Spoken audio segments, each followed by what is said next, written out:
Hello. In this tutorial, I will show you how to filter contacts in the inbox section. In the inbox section, you can filter your contact in various ways.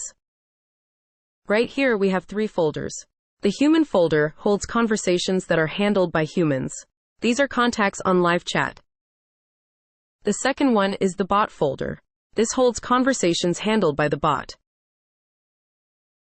The all folder hold both the live chat conversation and bot conversation. You can also search for a contact by its name. You basically need to type in the name of the contact, and it will appear. Another way is to filter based on channels. You can filter Messenger contacts, Instagram contacts, WhatsApp contacts, and so on. You can also filter contacts based on their assigned state, meaning if they are assigned to an admin or not. Here we come to the end of this tutorial. Thank you for watching.